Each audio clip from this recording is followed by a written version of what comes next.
Okay, guys, so I want to cover mastering, which sounds ridiculous because it's just a quick video on mastering, but really that's all it really takes. People act like mastering is some black art or some dark art that is impossible to comprehend, and you'll just never get it. That's not true at all. I've told this story before, but when I was in Seattle and I was under the whatever you want to call it, I guess, apprenticeship or internship of Ed Brooks in RFI mastering, which is now resonance sound mastering. Same place, it's just the business switched hands. I'll never forget something that Ed told me. Uh-oh, are we not recording? Okay, we are. Sorry, I just want to make sure my mic was on there. um, Ed said to me, and I hope he doesn't mind me saying this, but Ed said to me one time, I just turn knobs until it sounds good. That was pretty much true. Aside from the fact that he had, and I won't name them because they're major label, major legacy artist. Kind of hit their peak in America in the '90s, but to this day have a large touring fan base in South America and Europe. But so because he had that repeat client, it was kind of like contrasting. He said, I just turn knobs until it sounds good, which was true for a lot of like maybe one-off clients, just mastering a single or an album and their new clients. But for his common clients, major label clients that would come back again and again, he kind of had a general setup, and he would always kind of boost in a certain area, cut in a certain area, and compress what, in my opinion, this is just my opinion, at that time was pretty heavy.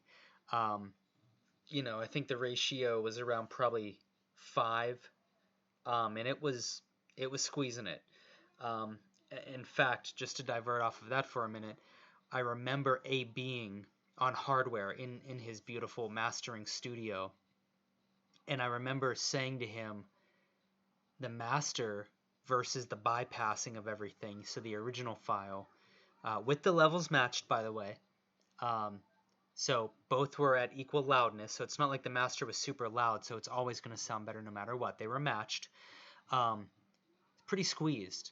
And he said to me, yeah, I mean, for mastering, for general common day mastering and for loudness, it is squeezed pretty good, And I've even found that to be true with EDM, where it's squeezed pretty good, When I listen to some of my favorite songs, which I didn't make them my favorite or judge them on their master. They just sounded good, so I liked them.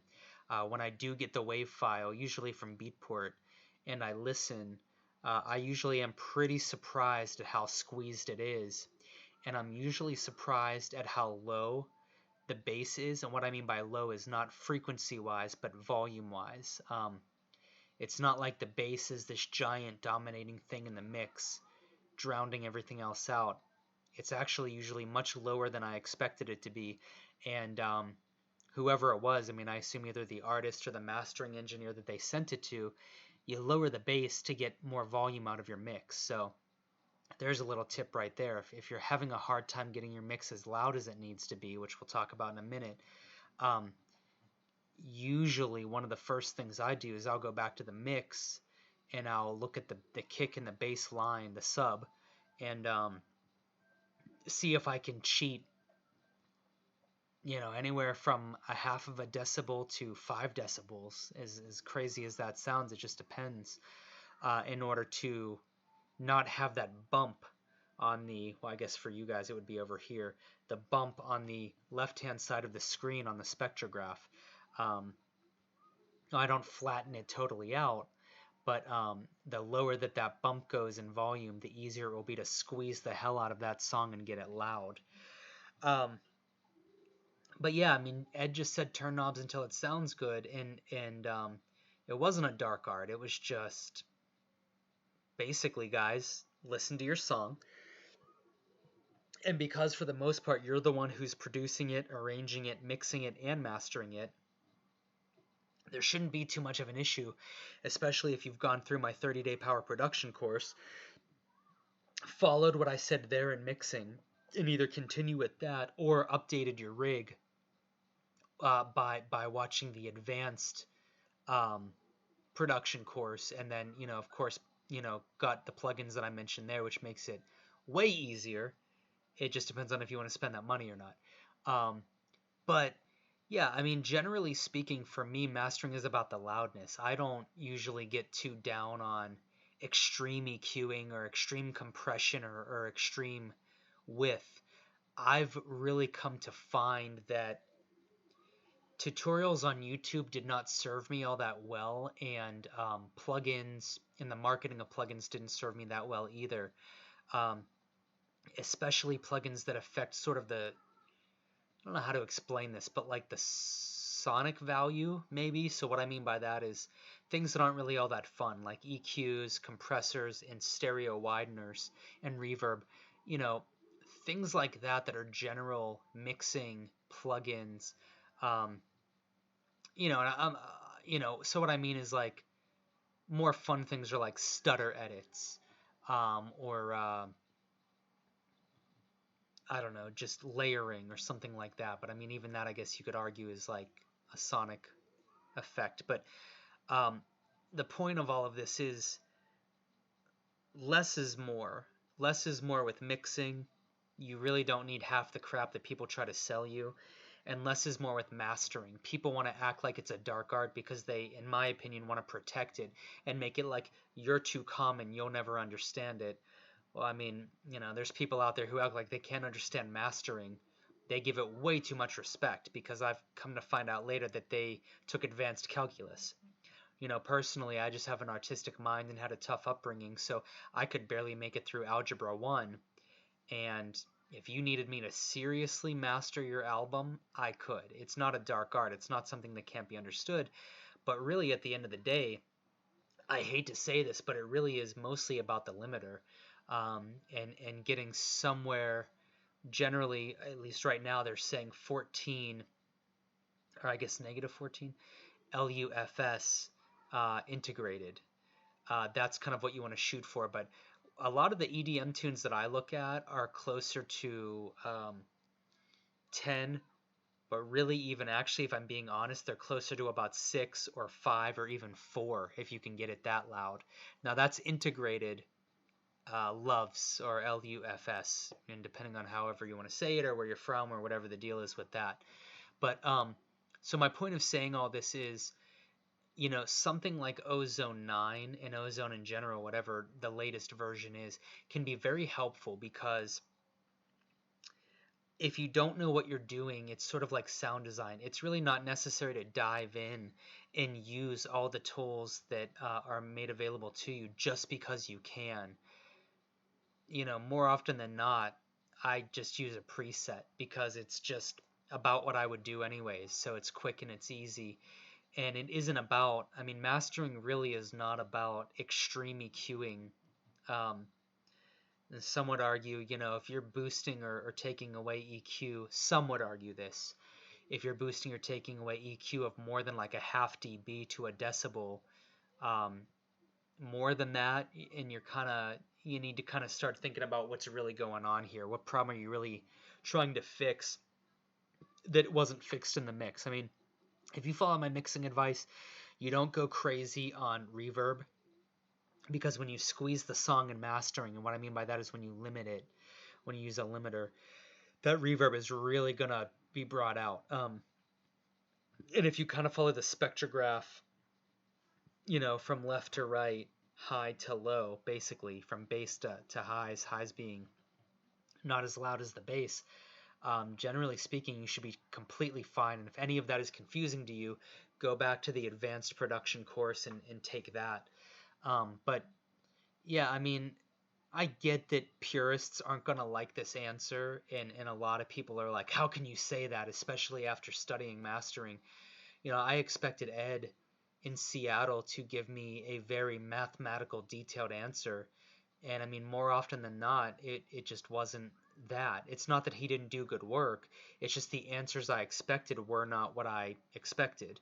Um, and it wasn't like he didn't take his job seriously or anything. It's just a lot of people want to make things a lot harder than it is and make you believe that you could never understand it and that it's a classy, only certain people can get in kind of club. And that's just not the case.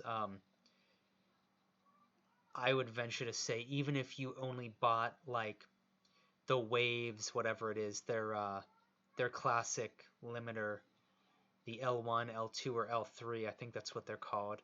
Like at least twice a year, those things go on sale and are deeply, deeply discounted. As long as you have a limiter, you really shouldn't need to do much more in mastering. I mean, a lot of the Ozone stuff is a complete product so that when people like me get a rock album in, that's where you really address problems because people are really playing drums, they're really playing the bass. It's not just all synthesis or synthesizers and samples. There's a lot of processing that needs done. Basically, when humans get involved in actually playing things, from what I've come to find, is things get sloppy because there's human error and human dynamics involved. That's where a lot of this old thought of mixing and mastering being very hoity-toity comes into play because it was, and you had to be careful. When you're doing EDM of any kind, whether it be, dubstep or old school disco house or something in between, you know, you really shouldn't have to tweak the mastering all that much at all. You should basically be able to slam that track with a limiter, and because it's fairly well mixed, get pretty good results quickly and get around 14 or negative 14. Sorry, LUFS. Let me just look that up real quick because now it's bothering me. Um, yeah, yeah, yeah, negative 14. Um, you should be fine. So, um, and if you're not fine, bypass that limiter, whether it's ozone or the Fab Filter limiter is great, and the Waves. I think the latest one is the L3. I think, um, but the L1, L2, or L3 should be able to squeeze it to get negative 14 LUFS integrated, because there's different measurements of LUFS. You want to go for negative 14 integrated LUFS.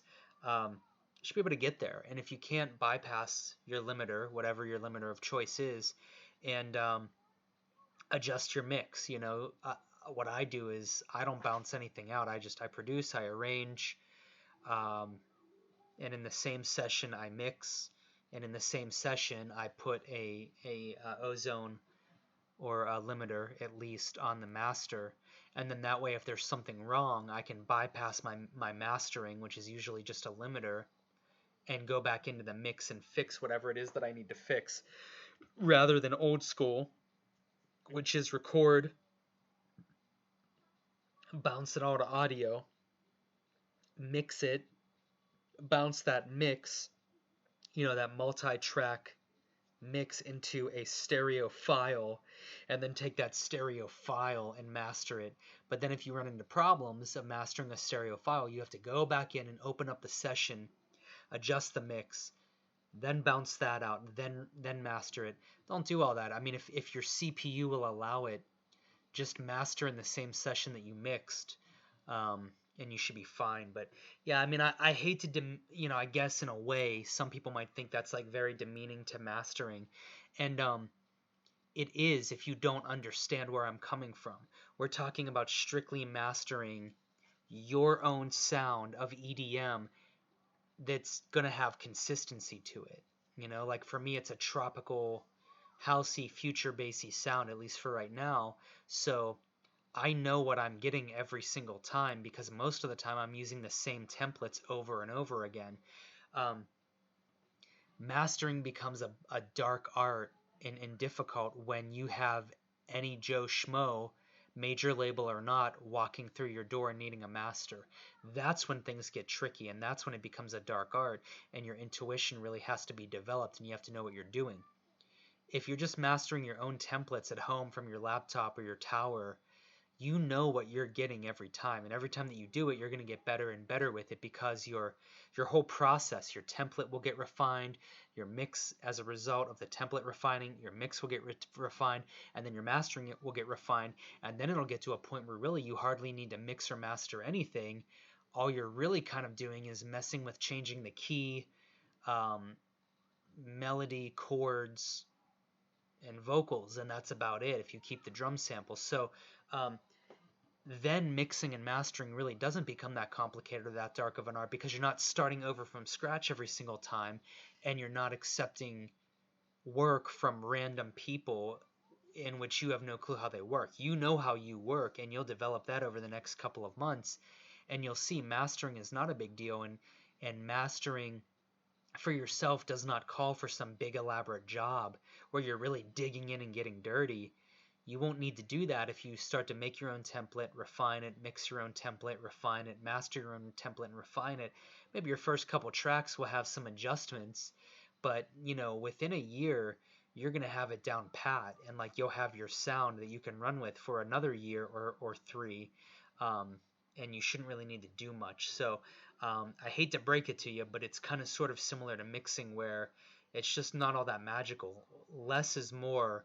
Marketing has sunk its hooks into all of us and taught us that it's way more than it actually even is.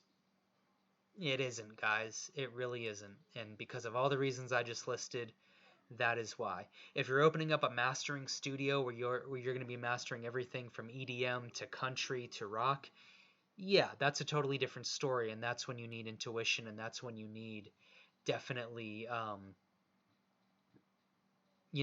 good developed ear for a lot of different things: dynamics, mud, problem frequencies, clashing, hums from microphone, people coughing in the background, and just random stuff that you have to deal with as a mastering engineer.